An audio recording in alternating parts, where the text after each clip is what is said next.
pessoal da igreja, na graça e na paz do nosso Senhor Jesus Cristo. Amém? Aos que estão aqui essa noite, eu já peço que abra a sua Bíblia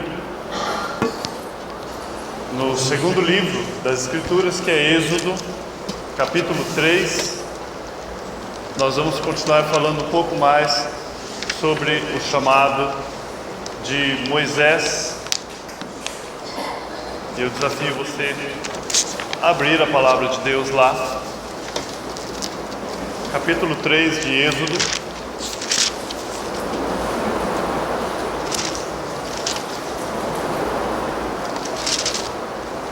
Louvo a Deus pela manhã, pela escola dominical, pelo café da comunhão, pelo sábado com os casais, por aquilo que Deus tem feito.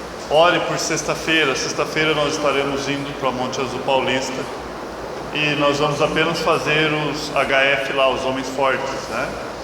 Então, que nós possamos ser instrumentos de Deus lá, naquele lar, vai ser numa casa também, e que isso esteja encurtando, né? Que nós possamos ali estar fazendo um intercâmbio com aquelas pessoas. Êxodo capítulo 3, me perdoe, 2 foi a semana passada. Nós aprendemos no capítulo 1, nós vimos um rei ou um faraó que intentava contra o nosso Deus. Nós vimos o caminho de Deus para com Israel. Tudo isso nós já vimos. Existe uma história, uma grande história. Obrigado, Roberto. Eu não canso de falar isso. Logo, essa história aqui ela termina, mas lá no céu, se você vai em Apocalipse, na última página de Apocalipse, você vai ler: bem-aventurado aqueles que tiveram as vestes lavadas no sangue do Cordeiro. E eu espero que você esteja incluso nisso. É lá no céu, onde nós estaremos eternamente com o nosso Deus. Ele tem um plano salvífico, um plano magnífico. O pecado não é o leite derramado ou o acidente que saiu fora do controle de Deus. O nosso Deus, nós cantamos essa noite, Ele é soberano. E Ele tem um plano magnífico, um plano de redenção em redimir esse povo a qual nós fazemos parte, em preparar uma noiva para o filho. É o que o pai faz, presenteia o filho com uma noiva. Nós fazemos parte dessa noiva, a qual nós sabemos que é a igreja. Mas aqui nós vemos um quadro de um plano de Deus já para com o seu povo. Deus leva o seu povo para o Egito, e nós vemos que Ele vai fazendo de uma forma que ninguém poderia prever. Logo, José tem um sonho e que as pessoas se prostrariam diante dele. Isso já era Deus falando aquilo que ele faria com José. José veio a ser o segundo homem no Egito. O faraó tira o anel e fala: abaixo de mim é você quem manda, e coloca o anel ali no dedo de José. Deus vai trabalhando ali, e daquelas 70 pessoas que chegaram, constituiu-se uma grande nação. E Deus usou o Egito como uma incubadora para cuidar desse povo. Como uma incubadora. Nós vimos que como Deus cumpre os seus desígnios, ou seja, Ele serve-se de uma determinada variedade de agentes, nós não sabemos, mas forma dele trabalhar, usa coisas, pessoas, e aquilo que aprouve Ele usar. Ele usa um sonho de um copeiro, Ele usa um homem na prisão, Ele usa aquilo que for necessário. Nós vimos um rei que não conhecia Deus, não havia como conhecer mesmo, ímpio, e que achava que pudesse frustrar os planos de Deus. Nós entendemos uma ação do inimigo como um tipo, né? Faraó tipifica o inimigo, o Egito tipifica o mundo da qual nós somos resgatados. Nós vemos que o inimigo ele é frustrado. e ele não consegue impedir os planos de Deus. É como se ele quisesse parar o mar ou impedir o mar de avançar com as suas mãos. Não tem como. Nós vimos o fracasso de Satanás. O limite de Satanás é a morte. Sim, matou diversas crianças, e era realmente essa a realidade: mate antes que procrie, porque a ideia dele era controlar a natalidade, para que não houvesse, o povo não crescesse. Então, antes que procrie, mate esse bebê. Vimos que o que salvou Moisés realmente foi a sua beleza. O Espírito Santo aprove deixar esse detalhe ali, e Deus usou isso na filha de Faraó para que ela achasse o menino belo, e foi através disso. Falamos um pouco sobre o conceito de belo hoje na escola dominical.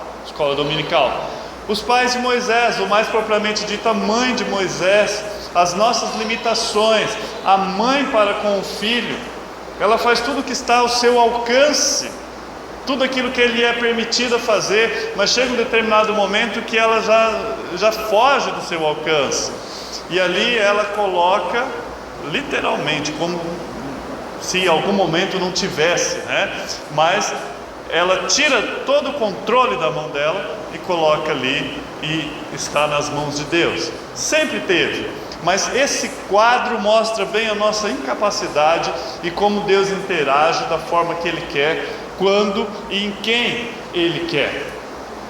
Nós vimos que ela usou a arca de junco, e a filha de Faraó naquele momento viu, e através desse ato, dessas ocorrências, Deus usa Moisés para ser criado pela mãe, até ser desmamado, e depois criado ali no palácio 40 anos.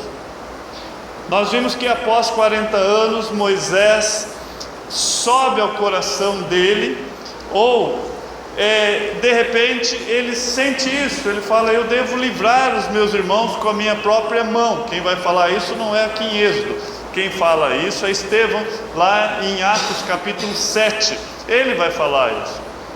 Subiu ao coração de Moisés. Você não lê lá em Atos capítulo 7 que foi Deus quem enviou, mas não, ele foi. Então ele teve o primeiro contato com o seu irmão. Nós vimos que uma pessoa que vai por conta própria, ela mostra sua incapacidade, e o resultado é trágico, porque nós vimos a morte de um egípcio, que foi um ato impensado e prematuro, porque subiu ao coração de Moisés visitar aos seus irmãos. Ainda não era o tempo de Deus. Aprendemos que devemos respeitar o tempo de Deus. E hoje, o capítulo 3, nós vamos adentrar, vamos ler, e logo após nós estaremos orando. Capítulo 3 começa assim: e apacentava Moisés o rebanho de Jetro, seu sogro, sacerdote em Midian, e levou o rebanho atrás do deserto, e chegou ao monte de Deus, ou seja, o monte Horebe.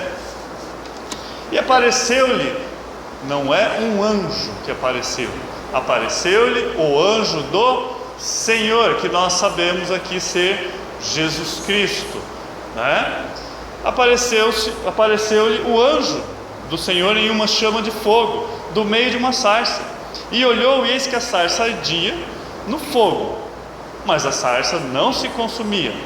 Moisés disse: agora me virarei para lá e verei essa grande visão, porque a sarça não se queima. E vendo o Senhor que se virava para ver, bradou Deus a ele do meio da sarça e disse: Moisés, Moisés. Respondeu ele: eis-me aqui. E disse: não te chegues para cá, tira os seus sapatos dos pés, porque o lugar em que tu estás é terra santa. Disse mais: eu sou o Deus do teu pai, o Deus de Abraão, Deus de Isaque, o Deus de Jacó. E Moisés encobriu o seu rosto, porque ele temia olhar para Deus. E disse Deus: tenho visto atentamente a aflição do meu povo que está no Egito, e tenho ouvido o seu clamor por causa dos seus exatores, porque conheci as suas dores. Portanto, desci para livrá-los da mão dos egípcios e para fazê-los subi-los daquela terra, a uma terra boa e larga, a uma terra que mana leite e mel, ao lugar do cananeu, do eteu, do amorreu, do perizeu, do heveu e do jebuseu. Agora, eis que o clamor dos filhos de Israel é vindo a mim, e também tenho visto a opressão com que os egípcios oprimem. Vem agora, pois eu te enviarei a Faraó para que tires o meu povo, os filhos de Israel, do Egito. Então Moisés disse a Deus: quem sou eu que vá a Faraó e tire do Egito os filhos de Israel? E disse Deus, certamente eu serei contigo, e isso será por sinal de que eu te enviei. Quando houveres tirado este povo do Egito, servireis a Deus aqui, neste monte. Então disse Moisés a Deus: eis que quando eu for aos filhos de Israel, lhe disseram: o Deus dos nossos pais me enviou a vós, e eles me disserem: qual é o seu nome? O que eu direi? E disse Deus a Moisés: eu sou o que sou. Disse mais: assim dirás aos filhos de Israel: eu sou, me enviou a vós. E Deus disse mais a Moisés: assim dirás aos filhos de Israel: o Senhor Deus de vossos pais, o Deus de Abraão, o Deus de Isaque, o Deus de Jacó me enviou a vós. Este é o meu nome eternamente, e este é meu memorial de geração em geração. Vai, ajunta os anciões de Israel e dize-lhes: o Senhor Deus dos vossos pais, o Deus de Abraão, de Isaque e de Jacó me apareceu dizendo: certamente vos tenho visitado e visto que vos é feito no Egito. Portanto eu disse: faz-vos subir da aflição do Egito à terra do Cananeu, do Ateu, do Amorreu, do Perizeu, do Aveu e do Jebuseu, a uma terra que emana leite e mel, e ouvirão a tua voz. Irás tu com os anciões de Israel ao rei do Egito e dir-lhe-eis: o Senhor Deus dos hebreus nos encontrou. Agora, pois, deixa-nos ir caminho de 3 dias para o deserto, para que sacrifiquemos ao Senhor nosso Deus. Eu sei, porém, que o rei do Egito não vos deixará ir, nem ainda por uma mão forte, porque eu estenderei a minha mão e ferirei o Egito com todas as minhas maravilhas que farei no meio dele. Depois vos deixará ir. Eu darei graça a esse povo aos olhos dos egípcios, e acontecerá que quando sairdes, não saireis vazios, porque cada mulher pedirá à sua vizinha e à sua hóspede joias de prata e joias de ouro e vestes, as quais porei sobre os vossos filhos e sobre as vossas filhas, e despojareis os egípcios. Lemos o capítulo 3 por completo. Vamos orar nesse momento. Pai bendito, é a sua palavra. Ó Deus, é o desafio que vem a nós de dizer aquilo que realmente o Senhor diz, de ler, Senhor, de buscar a sequência dos fatos, ó Deus, e entender que o Senhor deixou isso como revelação a nós. Nós cremos na sua graça, na sua infinita misericórdia. Ó Deus, nos ajude essa noite, por graça, que nós possamos aprender mais de Ti, que nós possamos entender onde nós nos encaixamos nessa história e aquilo que o Senhor requer de nós. Ó Deus, essa noite, glorifica Seu nome, através dessas vidas que estão aqui, através, Senhor, da minha vida. Ó Pai, que nós possamos bendizê-lo, louvá-lo, glorificá-lo, sendo expostos à Sua palavra, pela fé. Obrigado desde já pelo que o Senhor tem feito. Me ajude, Pai, por graça que eu te peço, em nome de Seu Filho Jesus. Amém e amém. Deus chama Moisés. Deus chama Moisés. Um belo dia, Deus me chamou. Um belo dia, Deus te chamou. É o siga-me, venha e siga-me. O Senhor nos chamou. A escola de Deus. Como que funciona a escola de Deus? Vamos invadir um pouco a vida pessoal de Moisés, esse grande servo de Deus, a qual nós sabemos, e vamos ver um pouco desse período que Deus tirou ele do palácio, uma mudança radical, você imagina, e o enviou para o deserto. Um período interessante, um período de solidão, período em que não vai além dos seus melhores 40 anos, se a gente pudesse dizer. Se a vida começa aos 40, então a vida de Moisés agora estaria começando num deserto a qual Deus estaria colocando. Lá estava Moisés. O Senhor, em sua bondade, em sua sabedoria, o nosso Deus, através da sua fidelidade, Ele faz isso. Ele põe o seu servo, Ele nos coloca à parte, Ele nos separa, para que nós possamos aprender e depender dEle. Ele nos trata como indivíduos. Jesus, Ele poderia ter curado por atacado. Poderia aquelas 5.000 pessoas que estavam ali, Ele dizer: sede curados, e todos serem curados, e Ele descansar. Mas Ele ia olho no olho. Deus nos trata como indivíduos. Aqui mesmo em Apocalipse, numa das cartas das 7 igrejas, nós lemos que cada um receberá uma pedrinha branca, cujo seu nome estará lá, e que só você conhece. E Deus, é óbvio, onisciente, mas ali diz intimidade. Você tem um único nome. Meu nome não é Dorian, porque tem outros Dorian por aí. Eu tenho um nome exclusivo, que eu vou saber quando eu ler lá nessa pedrinha branca. Então Deus nos trata como indivíduos e trata na intimidade. Agora, Deus coloca o seu servo livre da vista e dos pensamentos do homem. Para que Ele faz isso? Para educá-lo debaixo da sua imediata direção. Ele vai tratar com você, não se preocupe. Às vezes você pensa: Deus está tratando a Ebenezer na coletividade. Em certo sentido sim, mas Ele está tratando você na individualidade. Nós tememos a Deus, e o momento em que nós abrimos as Escrituras, e o momento em que nós dizemos que nós servimos a esse Deus, nós temos que ter a postura de que nós estamos diante desse Deus, ao ponto de você poder falar com autoridade e convicção: o Deus a qual estou diante dele agora. Uma postura daquele que presta conta continuamente diante de Deus, não de alguém que vai prestar conta lá no juízo final. E Deus, Ele trata-nos assim. Moisés tinha necessidade disso, como qualquer um de nós. Ele havia passado 40 anos na casa de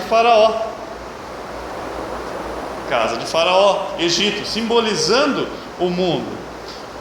Bom, conquanto que a sua estadia ali não deixava de ser proveitosa.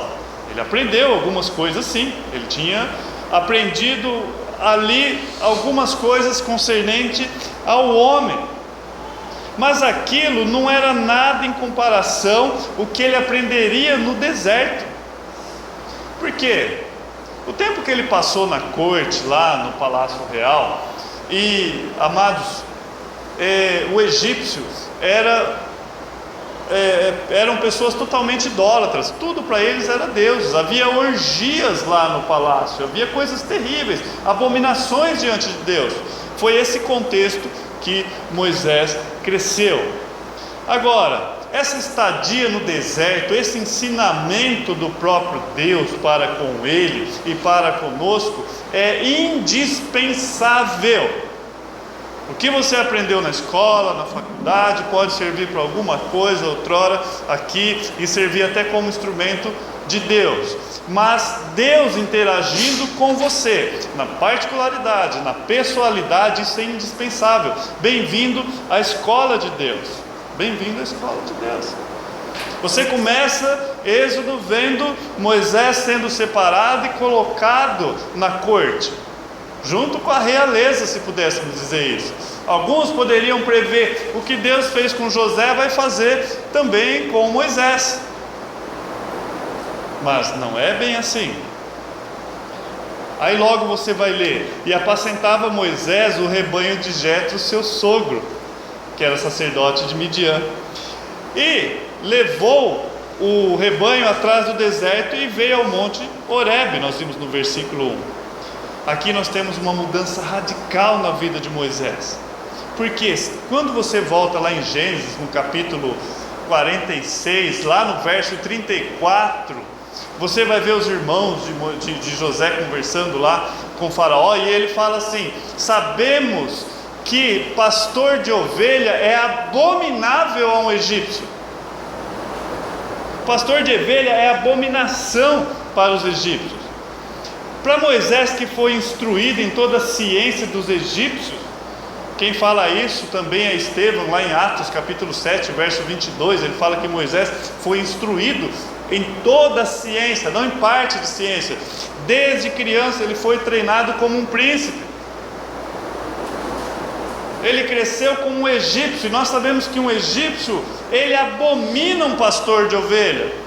Mas Deus tira esse, que não é egípcio, que é hebreu, e tira da corte, e logo coloca ele para apacentar a ovelha. É lá atrás do deserto, é transferido da corte do Egito para trás do deserto para apacentar. Por quê? Porque Deus estava preparando ele para o seu serviço. Deus estava preparando ele. Nós talvez pudéssemos pensar que a educação de Moisés terminou logo ali aos 40 anos, quando ele saiu da faculdade egípcia, vamos dizer assim. Não, talvez você pense, eu vou concluir a minha faculdade, o mestrado, o doutorado, não sei das quantas, e a gente vai indo, né? Não para nunca. Algum momento eu paro, agora eu sou isso. Talvez você pudesse pensar que ele poderia agora gozar daquelas vantagens, né, oferecido de uma vida de alguém lá na corte. Poderia talvez pensar que um homem tão privilegiado, ele poderia ter uma instrução sólida, extensa, e também direção em suas ações, e estaria apto a cumprir qualquer serviço. Quando você vai nos filmes, você vê isso, um Moisés totalmente valente, que pega na espada, e o filme dá a impressão que ele livrou com a mão dele, de tão capaz que é esse Moisés. Deus vai mostrar para ele e fala, não. Davi aprendeu isso. Davi sabia que a maior força dele não estava na espada, estava no joelho. Estava no joelho. Vocês podem me perseguir, vocês podem vir atrás, mas quando eu dobro meu joelho, quando eu clamo ao meu Senhor, Ele vem ao meu socorro. Davi tinha esse conceito. Aos nossos olhos, talvez Moisés estivesse apto a cumprir todo e qualquer tipo de serviço. Cometemos essas falhas, mas aos olhos de Deus, não. Tal servo, ou tal homem, tão privilegiado, instruído a ser chamado, ele é chamado a abandonar tal elevada posição. Deus tira ele daquilo que para o homem é uma elevada posição. É dessa forma que Deus faz. Agora, para nós isso é incompreensível para o homem natural. Ele olha e fala, mas espera aí, por que Deus vai tirar um homem ali do palácio, e junto com o faraó, junto com aqueles que são detentores de poder, e vai lançar para trás do deserto para cuidar das ovelhas de Jetro? Não tem muito sentido isso. Mas é para que a excelência do poder não seja nossa, mas seja de Deus. É Deus, é Ele quem faz. O homem natural, ele não consegue compreender qualquer coisa que humilha o homem, que humilha o seu orgulho, porque nós somos orgulhosos por natureza. Por quê? Nós queremos mostrar as nossas vantagens humanas. Você quer mostrar os seus diplomas, quem eu sou, o que eu faço, o que eu posso e aconteço. Essa que é a nossa realidade. Nós somos assim. Mas Deus não pensa assim. As nossas vantagens ou vantagens humanas são de pouca ou nenhum valor para Deus. Não somente aos olhos de Deus, mas aos olhos de todo aquele que está matriculado, está sendo ensinado pelo próprio Deus. Nós aprendemos em Filipenses capítulo 3, o verso 8, onde Paulo vai falar isso. Ele fala que para mim era lucro, eu considerei perda. Aquilo que era lucro, eu considerei perda por causa de Cristo. Aí ele fala, mais do que isso, mais do que perda,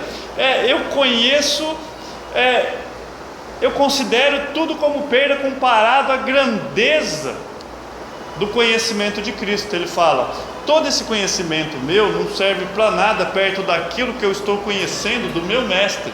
É essa comparação que ele vai fazer. Aí ele fala, por cuja causa, perdi todas as coisas e a considero como refúgio, dependendo da versão, como esterco. Ele fala, eu considero como nada, para poder ganhar a Cristo e ser encontrado nele. Então Paulo, ele aprendeu isso, ele vem falando, eu fiz isso, aconteceu aquilo, fui treinado por Gamaliel, fariseu dos fariseus, mas nada isso para mim importa. A moeda mais valorosa que eu tenho chama Cristo Jesus. Agora, existe uma diferença entre o ensino humano e o ensino divino. Nós temos que aprender a diferenciar o ensino humano e o ensino divino. O ensino humano tem por fim cultivar e exaltar a natureza para a glória do homem. Então, normalmente as pessoas dificilmente, são poucos, são raros, né? Alguns que falam, não, eu quero contribuir para a sociedade. Não é isso? Certa vez um rapaz na usina chegou e falou, olha, eu queria que você votasse para mim. Mas por quê? Me candidatei a vereador. Eu falei, não, eu não voto em você, por 2 motivos. Aí ele, mas qual? Eu falei, primeiro, que eu nunca ouvi você falar em nada de cidadania, nada. Nem de pôr uma lombada num lugar, fazer uma ciclovia de uma rua sua, eu nunca ouvi. O que você vai fazer lá como vereador? E segundo, que eu não voto em Guaíra, eu voto em Barretos, né? Então, por isso que eu não vou votar em você. Agora, na verdade, nós vimos aqui que Deus, Ele trabalha conosco e Ele vai nos ensinando coisas que está além do nosso orgulho apenas, embora muitas pessoas usem a teologia para poder inchar, né? Paulo fala, a ciência incha, o amor edifica. Bom, uma diferença entre o ensino divino e o ensino humano. O ensino humano tem por fim, normalmente, cultivar e exaltar a natureza e a glória do homem. Essa glória que morrerá com o homem, porque em 1 Pedro 1,24 fala que toda a carne é como a erva, e toda a glória do homem, que é aquilo que ele aparece, que ele faz e que acontece, como a flor da erva. Aquela florzinha que estava de manhã, mais ou menos representa a erva, né? Ela é fininha, com uma florzinha pequenininha, e lá um judeu sabia, porque era natural esses campos com essas ervas. E ele olhava, ele sabia que Jesus estava dizendo, o que Pedro está nos ensinando aqui. Olha, você é como aquilo lá. E vai acabar, a sua glória, aquilo que você é, que as pessoas elogiam, isso é sua glória, isso vai acabar, e vai secar, e vai morrer junto com você, junto. Por quê? O homem natural não compreende as coisas do Espírito. Paulo fala isso em 1 Coríntios, porque ele parece loucura, e não pode entendê-la porque ela se discerne espiritualmente. 1 Coríntios 2,14. Entende a diferenciação entre a escola do homem e a escola de Deus? Aquilo que você vai aprender necessita de poder do alto, necessita de primeiro haver conversão. A palavra de Deus nos traz crescimento, mas antes de haver crescimento precisa haver nascimento. A mesma palavra que é usada para que haja conversão, essa mesma palavra é usada para que haja crescimento. Bom, nós podemos esforçar para educar um homem natural. Nós podemos tentar educar, ensinar, mas jamais, nunca você vai conseguir transformá-lo num homem espiritual. Isso é só pelo poder do Espírito Santo de Deus. Seminário nenhum converte pessoas, entende? É o poder de Deus e a palavra de Deus. Jamais. Por quê? O que é nascido da carne é carne, o que é nascido do Espírito é Espírito. Jesus falou isso lá em João capítulo 3, o verso 6. Moisés, ele era instruído e poderoso em suas palavras e obras, Atos 7, 22. E todavia teve que aprender com Deus lá atrás do deserto. Aquilo que a escola dos egípcios jamais poderia ensinar. O negócio dele agora era com Deus. Paulo aprendeu também. Paulo aprendeu muito mais na Arábia do que havia aprendido aos pés de Gamaliel. Ninguém pode ensinar como Deus. E é necessário que todo aquele que quer aprender dele seja ensinado por ele. E foi lá no deserto que Moisés aprendeu as lições mais preciosas que uma pessoa pode aprender. É o local em que Deus nos coloca a sós com ele. Cada um vai ter o seu deserto. Cada um vai ter o seu tempo com Deus. Não que nós estamos, me compreendam, em nenhum momento nós queremos depreciar a instrução acadêmica ou as faculdades intelectuais, porque isso foi Deus quem nos fez assim, a forma de aprender. E se você pode ler sua Bíblia hoje aí, é porque um dia você foi na escola. Mas o que nós aprendemos aqui é você dar a César o que é de César, a Deus o que é Deus. O que é espiritual, você aprende somente na escola de Deus. E aprove ele usar o seu intelecto, aquilo que você aprendeu, sim ou não. É ele, da forma dele. Bom, quando você fica sós com Deus, ali Deus é exaltado. Somente Deus é exaltado.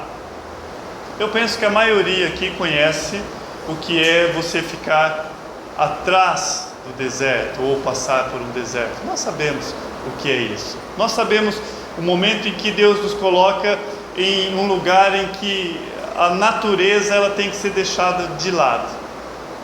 Nós sabemos disso. Nós aprendemos isso na prática. É um lugar onde a natureza ela é deitada ao pó e somente Deus é exaltado. É aquilo quando nós tentamos com a nossa própria mão, tentamos, e como Moisés que tentou com as próprias mãos, e tudo que ele conseguiu foi morte e fuga.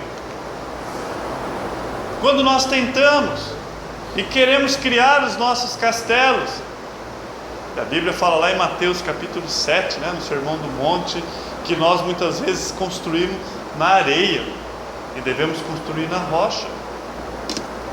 Agora, é no deserto, é ali no deserto, que os homens, as coisas, o mundo, o ego, as circunstâncias presentes e suas influências são estimados pelo seu justo valor. Deus vai tratar você aquilo que tem valor. É ali que Deus vai pegar a balança divina, aferida por Ele mesmo, e vai pesar, vai ajustar ela para pesar aquilo que está dentro do seu íntimo e aquilo que está à sua volta, o que é valor para você. Uma mãe que já perdeu uma criança no shopping pode entender uma questão de valor. Deus muitas vezes nos coloca no deserto para mostrar questão de valores, para pesar o nosso íntimo, o que você pensa e aquilo que você atribui de valor. É ali no deserto. Ali não há falsas cores. Ali não vai haver os shopping centers da vida. Não vai haver falsos penachos, falsas ou vãs pretensões. Ali o inimigo da nossa alma, Satanás, não tem o poder de dourar qualquer areia, para que a areia seja mais do que areia, porque tudo é areia, e a única pessoa que vai estar com você ali é Deus. São momentos que mais nada importa. São momentos em que o chão desabou. Momento em que você já não tem mais seus castelos, você já não tem mais aquela autoridade que você tinha, e Deus pega e te traz e fala: agora eu vou te tratar. É aqui no deserto. É no deserto onde tudo ali é realidade. Não tem nada falsificando. Não tem nada ali para te enganar, te iludindo, propaganda enganosa, outdoor, não tem nada. Ali tudo é real. E Deus permite desertos na nossa vida em que nada mais tem prioridade. Lembra o irmão, a esposa morrendo, e ele saiu do emprego, foi lá, o médico deu alguns meses de vida para ela, talvez semanas, E ele falou: não saio daqui, vou ficar com a minha esposa. Que sentido tem eu trabalhar? Por que eu estaria trabalhando para comprar um caixão melhor para minha esposa? Isso não tem sentido. Saiu do emprego, ficou lá e realmente saiu. É no deserto em que as coisas são reais. Acabou a firula, acabou a gracinha. É ali, Deus permite-nos em momentos a sós com Ele. Ele vai nos educar, Ele vai nos ensinar. É ali. O Egito simboliza o mundo. E Deus pega e tira você, te separa para Ele, onde tudo é realidade. O coração que tem estado na presença de Deus, ali atrás do deserto, ele tem pensamento justo sobre todas as coisas. Ele está acima da influência dos negócios e das coisas desse mundo. O clamor, o agito do Egito ou do mundo, aquelas realizações, aquelas coisas que te mantêm ocupado. Eu me lembro certa vez, quando eu vim para Guaíra e tinha perdido tudo. Graças a Deus tinha minha esposa, né? Thaís também já tinha nascido, a Débora estava já a caminho, mas desempregado, e eu estava na lagoa, e eu vi aquele momento da minha vida em que eu podia tomar qualquer decisão que estava boa. Eu falei: eu nunca senti uma sensação de liberdade tão grande. Qualquer coisa que eu fizer agora está boa. Eu preciso levar dinheiro para casa. Então, se eu sair daqui e for vender picolé, é uma coisa. Se eu for fazer cobrança, é outra. E eu posso pedir uma vara emprestada e pescar um peixe e a gente almoçar um peixe. Qualquer coisa que eu fizer aqui, uma sensação de liberdade. Não estava preso a mais nada. E nós vamos nesse emaranhado, muitas vezes envolvendo com tanta coisa. E Deus pega e muitas vezes faz com que nós paramos. Para! Vou tirar, já viveu 40 anos aqui, eu vou te separar e vou te tratar, vou cuidar de você. É ali que a ambição da glória do mundo desaparece. É ali. Esse é o verdadeiro deserto com Deus. Ali no deserto, os olhos não são obscurecidos pela concupiscência, nem o coração ocupado pelo orgulho. A adulação dos homens não interessa. Momentos da vida em que Deus nos coloca em situações, não adianta alguém chegar lá e falar para você: olha, Moisés, você cuida melhor de ovelha. Ele está lá cuidando de ovelha. E tudo isso, tal lugar, é a forma de Deus nos tratar, para que nós possamos estar aptos a cumprir a sua vontade, para cumprir o ministério a qual Ele nos chamou. Não somente eu, mas todos nós. Ele vai tratando, cada um de uma determinada forma. Ele vai nos moldando, porque você faz parte dessa videira, a qual Ele vem ajustando. Existe, eu sou a videira verdadeira, João capítulo 15, meu pai é o agricultor. Ele vai, ele poda, ele corta, ele ajusta, ele cuida, para que dê fruto para a glória, ou seja, para Ele mesmo. Então é dinâmico. Deus trabalha nas nossas vidas.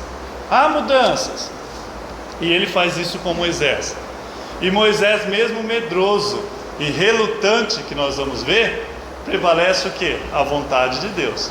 Ali você vê a graça de Deus trabalhando com Moisés. Eu fico imaginando a graça e misericórdia de Deus para comigo. Prover a Deus que todo mundo que fosse entrar em cena, em público, passasse primeiro pelo deserto de Deus. Prover a Deus que todo mundo, antes de entrar em cena em público, dizendo, que está em nome de Deus, passasse ali por esse deserto. Talvez o ministério seria muito mais eficaz, ou com certeza seria, para a glória de Cristo. Toda vez que Deus se revela a alguém para usá-lo no seu santo propósito, Ele nos fortalece, Ele nos dá vida e abundância, que é vida para você e para dar para o próximo. É onde o salmista vai falar: o meu cálice transborda. E o que acontece com Moisés ali? É o que vemos e o que ouvimos. Moisés só presenciou, teve esse contato com Deus, porque Deus o separou. Deus o separou. Examinemos agora o que Moisés viu atrás do deserto. Ele aprende ali lições que estão muito acima das inteligências dos mais eminentes sábios do Egito. Quando que o Egito poderia dar esse tipo de coisa para Moisés? Impossível. Poderia parecer a razão humana uma estranha perda de tempo, um homem passar 40 anos sem fazer nada a não ser apacentando ovelha. Não parece um absurdo? Você fala 40 anos apacentando ovelha. Pode parecer algo, uma perda de tempo. A nossa razão pode olhar para isso e falar não, guardando ovelha por 40 anos. Mas a diferença é que ele estava ali com Deus. E o tempo com Deus nunca é perdido. Nunca. O tempo com Deus, seja qual for, nunca é perdido. É nós que nos metemos em nossas ocupações e muitas vezes deixamos de estar com Deus. Isaías 50, capítulo 4, ali é uma alusão a Jesus Cristo. Ali Isaías é o evangelho do Velho Testamento, mas ele diz assim: o Senhor Deus me deu uma língua instruída, para que eu saiba dizer a seu tempo a boa palavra ao que está cansado. Ao seu tempo. Ele desperta-me todas as manhãs, desperta-me o ouvido para que eu ouça com aqueles que aprendam. Isso está lá em Isaías 50, verso 4. E aí sim nós chegamos à sarça, e apareceu-lhe o anjo do Senhor em uma chama de fogo em meio à sarça, e olhou, e eis que a sarça ardia no fogo, e a sarça não se consumia. E Moisés disse: agora me virarei para lá, e verei tão grande visão. Por que a sarça não se queima? Moisés fala: o que está acontecendo ali? E nós lemos lá em Hebreus 12, 29, ele fala: a sarça não se consome.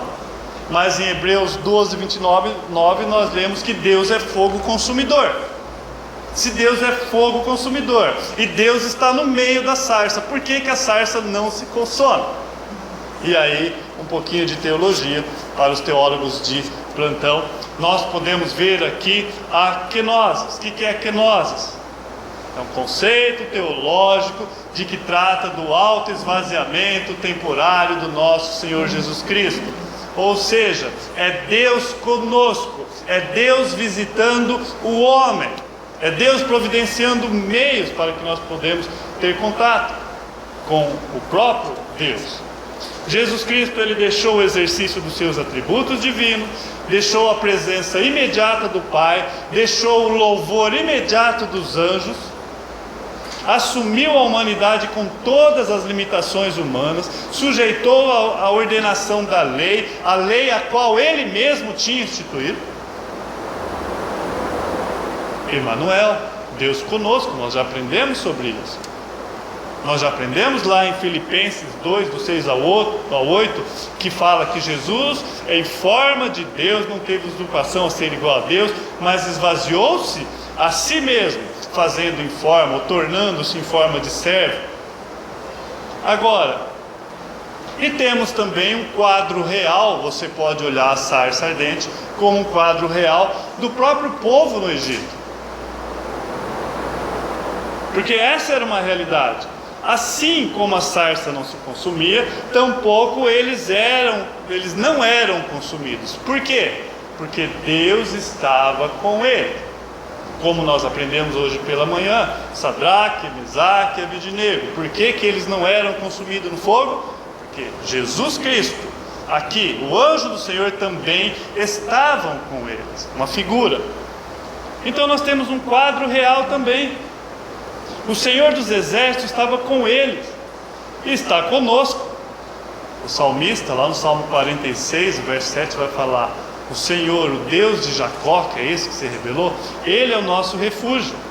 Aqui nós temos força, segurança, paz. É Deus conosco, Deus em nós e Deus por nós. Ou seja, é a providência abundante de tudo aquilo que nós precisamos em Deus. E aí ele dá um quadro magnífico quando ele fala: tire as sandálias, porque o local que você está para entrar é santo. Deus é um Deus santo, ontem, hoje e eternamente. Não mudou, não mudou. Deus é um Deus santo. O Salmo 93:5 fala: muito fiéis são os seus testemunhos. A santidade convém à tua casa, ó Senhor, para sempre, eternamente. A santidade convém, está na sua casa para sempre. Então Deus é santo. O lugar da presença de Deus é santo e só pode caminhar através dos pés descalços. Deus habita no meio do seu povo, comunica ao seu povo, mas Ele mostra um caráter de santidade. Nós estamos aprendendo que a igreja deve buscar santidade.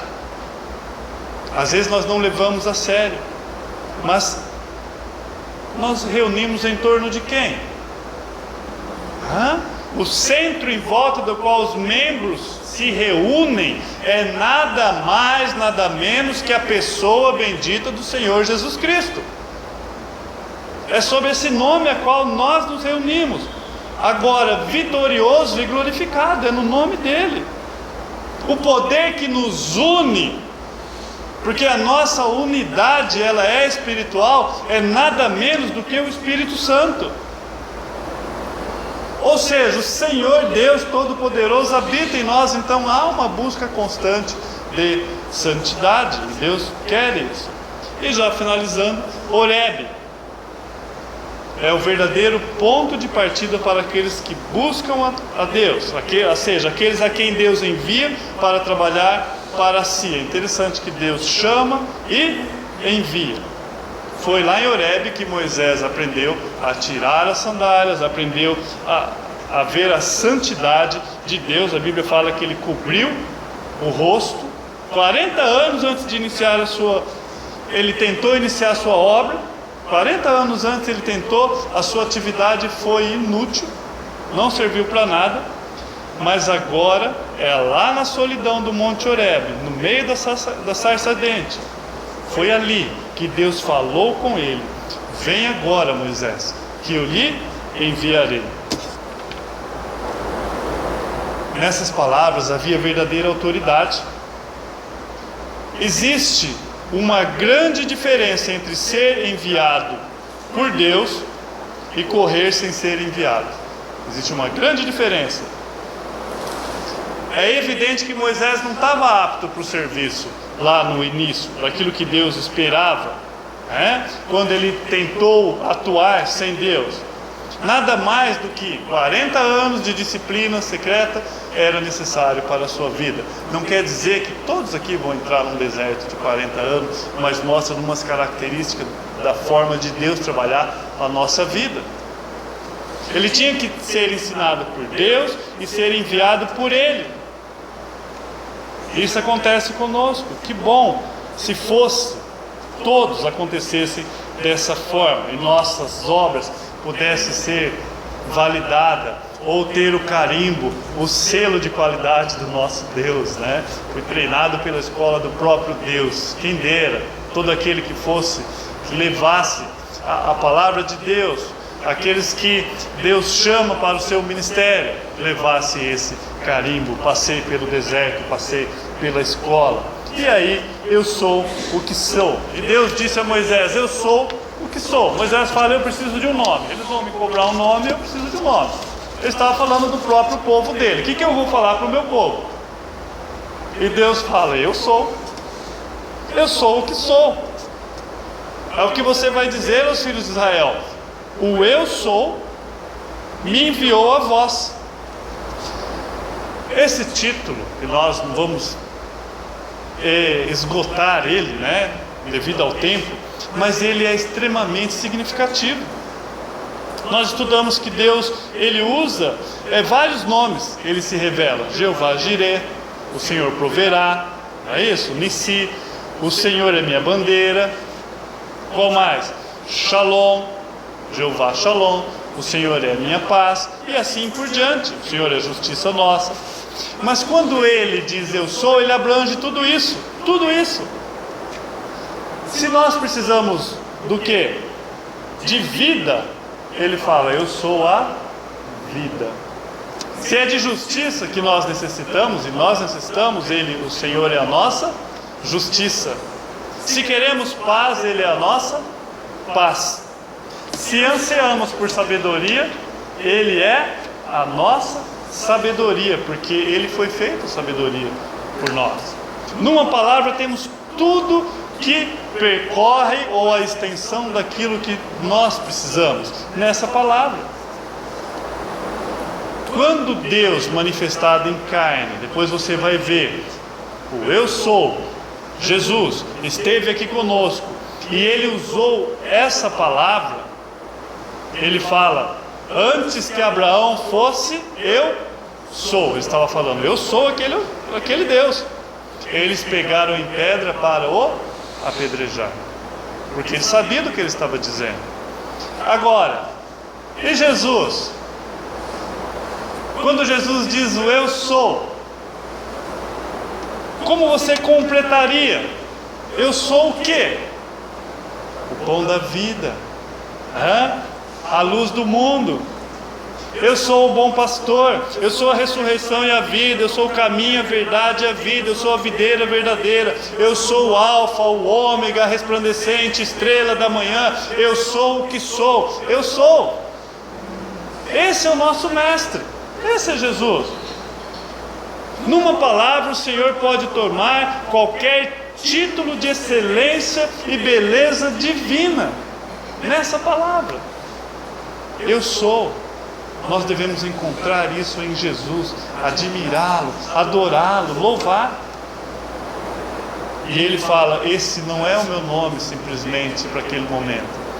Ele conclui, é o meu nome eternamente. E quando você vai no original, lá no grego, esse eu sou, você pode dar uma pesquisadinha, ele quer dizer, eu fui, eu estou sendo e eu serei. Só que o nosso português não tem uma palavra que define isso. Mas é exatamente isso que ele está dizendo. Eu fui, eu estou sendo e eu serei. É isso que ela quer dizer. E essa palavra, ele diz que dura de geração em geração. Esse é o meu nome eternamente, é um memorial de geração em geração. Não temos uma palavra em nossa língua que define tudo isso.